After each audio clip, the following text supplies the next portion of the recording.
नमस्कार विद्यार्थी मित्रांनो, मी प्रवीण तुम्हा सर्वांच्या आपल्या एका नवीन व्हिडिओमध्ये सहर्ष स्वागत करतो।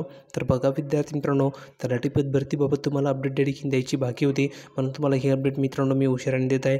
पण विद्यार्थी मित्रांनो, अपडेट देणं गरजेचं आहे। अपडेट अशी विद्यार्थी मित्रांनो की तलाठी पद भरतीचा जिल्हानिहाय मित्रांनो गुणवत्ता यादी जाहीर झालेल्या आहेत। या ठिकाणी तुम्हाला सर्व जिल्ह्यांचे नाव पाहायला मिळते। विद्यार्थी मित्रांनो, सर्व जिल्ह्यांच्या ठिकाणी जे काही गुणवत्ता यादी त्या ठिकाणी प्रसिद्ध झाली तलाठी पद भरतीबाबत। आता विद्यार्थी मित्रांनो, गुणवत्ता यादी जाहीर झाली, तुम्हाला मार्क्स मिळाले किती हे तुम्ही बघितलं। काहींना विद्यार्थ्यांना 202 मार्क्स आहेत, काहींना 192 आहे, काहींना 195 आहे। आता विद्यार्थी मित्रांनो, एवढे गुण विद्यार्थ्यांना मिळाले। मग आता विद्यार्थी म्हणतात सर कट ऑफ किती लागणार, सर मला 102 मार्क्स आहे, माझं होणार का, सर मला 110 मार्क्स, सर माझं होणार का, सर मला 170 मार्क्स आहे, सर माझं होणार का, सर मला 182 मार्क्स, सर माझं होणार का, असे अनेक प्रश्नांची विद्यार्थी विचारता आहे। आता विद्यार्थी मित्रांनो, हे तुम्हाला कशावरून समजणार की तुमचं सिलेक्शन होणार की नाही होणार, तर विद्यार्थी तुम्हाला मी कट ऑफ प्रोव्हाइड करणार आहे। त्या कट ऑफनुसार तुम्हाला कळून जाईल की तुमच्या ठिकाणी सिलेक्शन होऊ शकतं की नाही। आता विद्यार्थी मित्रांनो, तुम्हाला कट ऑफ मी कधी देणार आहे, तर मित्रांनो नेक्स्ट व्हिडिओमध्ये तुम्हाला मी कट ऑफ प्रोव्हाइड करणार आहे। पण कट ऑफसाठी मित्रांनो तुमच्याकडून काही अपेक्षा आहे। कोणकोणत्या अपेक्षा आहे, तर सर्वप्रथम तुम्हाला कमेंट सेक्शनमध्ये मित्रांनो तुमचे मार्क्स लिहून पाठवायचे की तुम्हाला किती गुण मिळाले। तुमचं नाव, एक्झाम्पलसाठी तुमचं नाव असेल काही, तर तुम्ही लिहून पाठवा, सर माझं नाव आहे, मला ठिकाणी मी SC कॅटेगरीतून आहात, मी या ठिकाणी ST कॅटेगरीतून आहात, सर मला ठिकाणी 182 मार्क्स मिळाले, सर मला ठिकाणी 195 मार्क्स मिळाले, सर मला 117 मार्क्स आहे, सर मला 120 मार्क्स आहे, सर मला 125 मार्क्स आहे। जेवढे तुम्हाला गुण मिळाले असेल तेवढे तुम्हाला कमेंट सेक्शनमध्ये लिहून पाठवायचे, जेणेकरून मित्रांनो सर्व विद्यार्थ्यांचे गुण या ठिकाणी एकत्रित करून ॲनालिसिस करून विद्यार्थ्यांना तुमच्या ठिकाणी कट ऑफ तयार केला जाणार आहे। आणि त्यानुसार विद्यार्थ्यांना तुमचा कट ऑफ किती लागणार आहे याविषयी तुम्हाला मी गायडन्स करणार आहे। म्हणून सर्वांनी अगोदर त्यांचे मार्क्स कमेंट सेक्शनमध्ये लिहून पाठवा की तुम्हाला किती गुण मिळाले आहे। आता विद्यार्थ्यांना सर्वांनी रिझल्ट चेक केला।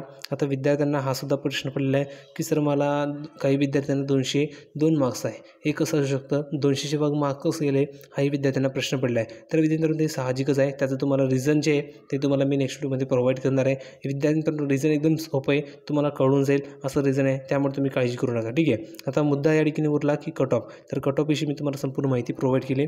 आता विद्यार्थ्यांना नेक्स्ट या ठिकाणी महत्त्वाची माहिती अशी आहे की प्रसिद्धीपत्रक प्रसिद्ध झालेलं होतं महसूल विभागातील घटक संवर्गातील तलाठी भरती सन 2023 गुणवत्ता यादी। तर यामध्ये मित्रांनो एक महत्त्वाचा पॉईंट दिला होता बघा, शेवटचा जो पॉईंट आहे हा खूप महत्त्वाचा होता बघा। हा जो पॉईंट दिला तुम्हाला, तर यामध्ये तुम्हाला संपूर्ण माहिती लक्षात येऊन जाईल। तर कोणता पॉईंट आहे, तर बघा मित्रांनो, माननीय सर्वोच्च न्यायालयातील अनुसूचित क्षेत्रातील पेसा कायदा लागू 17 संवर्गातील सरसेवा पदभरती अनुषंगाने दाखल याचिका क्रमांक बघा मधील निर्णयास अधीन राहून अनुसूचित क्षेत्र असणाऱ्या 13 जिल्ह्यांमध्ये निवड यादी तयार करण्याचे काम सामान्य प्रशासन विभागाचे मान्यतेने नंतर करण्यात येईल।